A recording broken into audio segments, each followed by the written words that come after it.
پیارے ابو جان اور امی جان، مجھے آج ملک سے باہر 5 سال ہو گئے اور میں اگلے ماہ اپنے وطن واپسی کا ارادہ کر رہا ہوں۔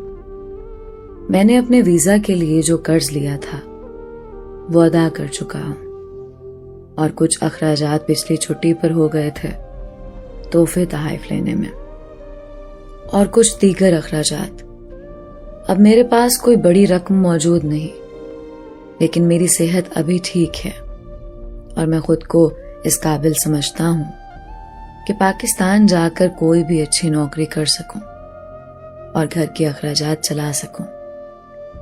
یہ جگہ مجھے پسند نہیں ہے، میں اپنے گھر رہنا چاہتا ہوں۔ آپ کی کیا رائے ہے اس بارے میں؟ آپ کا پیارا جمال۔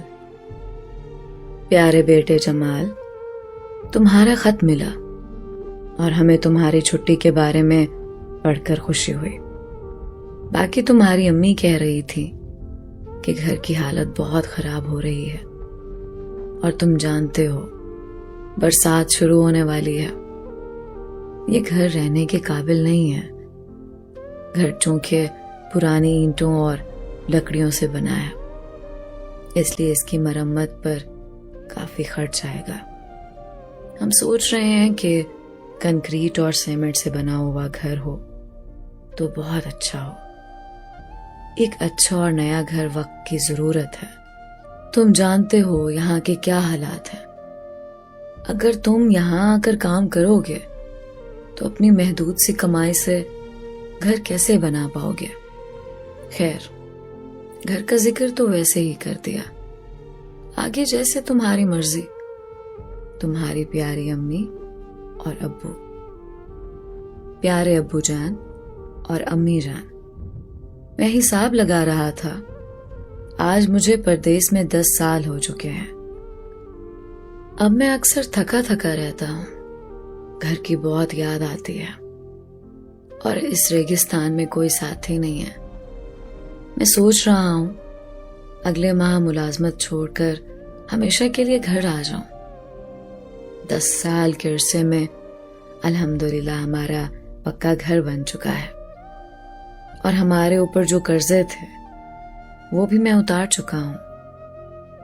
اب چاہتا ہوں کہ اپنے وطن آ کر رہنے لگ جاؤں۔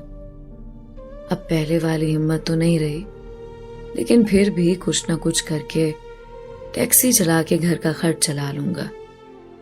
اس ریگستان سے میرا جی بھر گیا ہے۔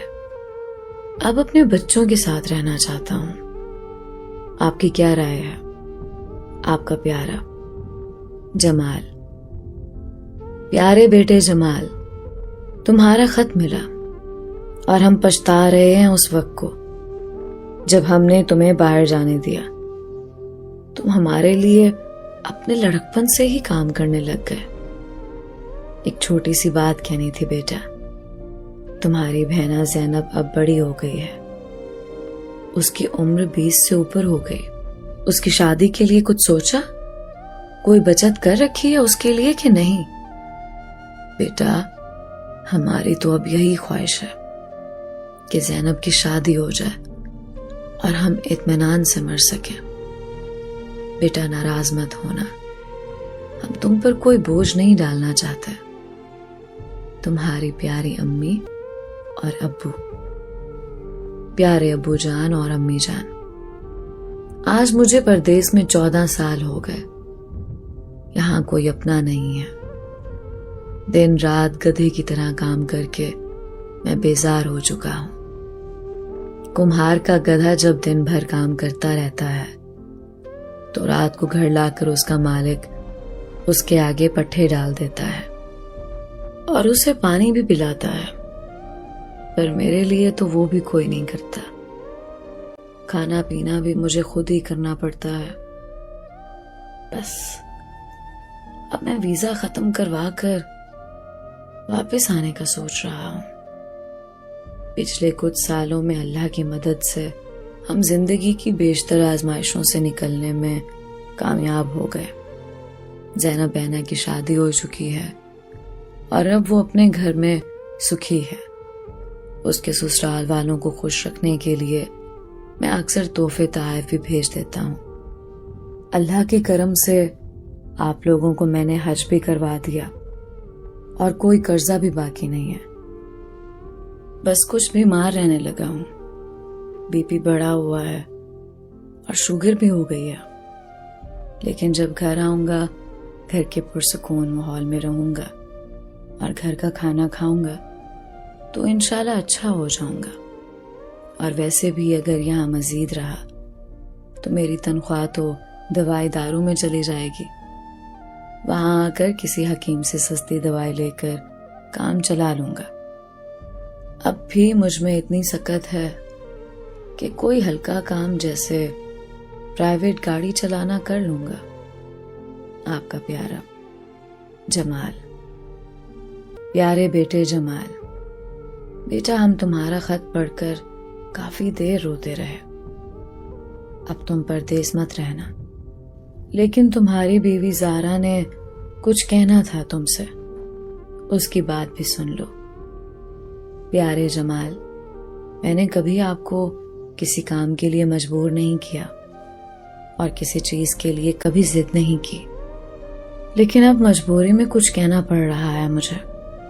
آپ کے بھائی جلال کی شادی کے بعد آپ کے والدین تو مکمل طور پر ہمیں بھول چکے ہیں.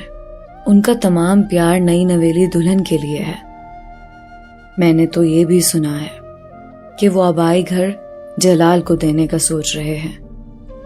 ذرا سوچئے، اگر آپ یہاں آ گئے اور مستقبل میں کبھی اس بات پر جھگڑا ہو گیا تو ہم اپنے چھوٹے چھوٹے بچے لے کر کہاں جائیں گے؟ اپنا گھر ہر انسان کی بنیادی ضرورت ہے. آپ کو پتہ ہے سیمنٹ سریا کی قیمتیں کتنی ہیں؟ مزدوروں کی دہاڑی آسمان سے باتیں کر رہی ہے. یہاں رہ کر ہم کبھی بھی اپنا گھر نہیں بنا سکیں گے، لیکن میں آپ کو پریشان نہیں کرنا چاہتی. آپ خود سوچ سمجھ کر فیصلہ کریں. آپ کی پیاری زہرا. پیاری شریک حیات زہرا، 19واں سال چل رہا ہے پردیس میں اور 20واں بھی جلد ہی ہو جائے گا. اللہ کے فضل سے ہمارا نیا علیحدہ گھر مکمل ہو چکا ہے اور گھر میں آج کے دور کی تمام آسائشیں بھی لگ چکی ہیں. اب تمام قرضوں کے بوجھ سے کمر سیدھی ہو چکی ہے میری. اب میرے پاس ریٹائرمنٹ فنڈ کے سوا کچھ نہیں بچا. میری نوکری کی مدت بھی اب ختم ہو گئی ہے. اس ماہ کے اختتام پر کمپنی میرا ریٹائرمنٹ فنڈ جو کہ 25,000 درہم ہے جاری کر دے گی. اتنے لمبے عرصے اپنے گھر والوں سے دور رہنے کے بعد میں بھول ہی گیا ہوں کہ گھر میں رہنا کیسا ہوتا ہے. بہت سے عزیز دنیا سے کوچ کر چکے ہیں اور بہت سو کی شکل تک مجھے بھول گئی ہے، لیکن میں مطمئن ہوں. اللہ کا کرم ہے کہ میں گھر والوں کو اچھی زندگی مہیا کر سکا اور اپنوں کے کام آ سکا. اب بالوں میں چاندی اتر آئی ہے اور طبیعت بھی کچھ اچھی نہیں رہتی. ہر ہفتہ 1.5 بعد ڈاکٹر کے پاس جانا پڑتا ہے. اب میں واپس آ کر اپنوں میں رہوں گا، اپنی شریک حیات اور عزیز الجان بچوں کے سامنے. تمہارا شریک سفر جمال. پیارے جمال، آپ کے آنے کا سن کر میں بہت خوش ہوں. چاہے پردیس میں کچھ لمبا قیام ہی ہو گیا، لیکن یہ اچھی خبر ہے. مجھے تو آپ کے آنے پر کوئی اعتراض نہیں، لیکن بڑا بیٹا احمد ہے نا، وہ ضد کر رہا ہے کہ یونیورسٹی آف لاہور میں ہی داخلہ لے گا. میرٹ تو اس کا بنا نہیں، مگر سیلف فنانس سے داخلہ مل ہی جائے گا. کہتا ہے کہ جن کے ابو باہر ہوتے ہیں سب یونیورسٹی آف لاہور میں ہی داخلہ لیتے ہیں. پہلے سال 4 لاکھ فیس ہے اور اگلے 3 سال میں ہر سال 3 لاکھ. اور ہم نے پتہ کروایا ہے تو یونیورسٹی والے انسٹالمنٹ میں فیس بھرنے پر راضی ہو گئے ہیں. اس ماہ کی 30 تک فیس کی پہلی قسط بھرنی پڑے گی. آپ کے جواب کے منتظر، آپ کی پیاری زہرا. اس نے بیٹے کی پڑھائی کے لیے ساری رقم بھیج دی. بیٹی کی شادی کے لیے جہیز اور دیگر اخراجات بھیجے، مگر اب 27 سال ہو چکے تھے۔ وہ خود کو ایئرپورٹ کی طرف گھسیٹ رہا تھا۔ شوگر، بلڈ پریشر، السر، گردے و کمر کا درد اور جھریوں والا سیاہ چہرہ اس کی کمائی تھا۔ اسے اچانک اپنی جیب میں کسی چیز کی موجودگی کا احساس ہوا۔ اس نے جیب میں ہاتھ ڈال کر دیکھا تو وہ ایک ان کھلا خط تھا۔ یہ وہ پہلا خط تھا جو اس نے اپنی پردیس کی زندگی میں نہیں کھولا۔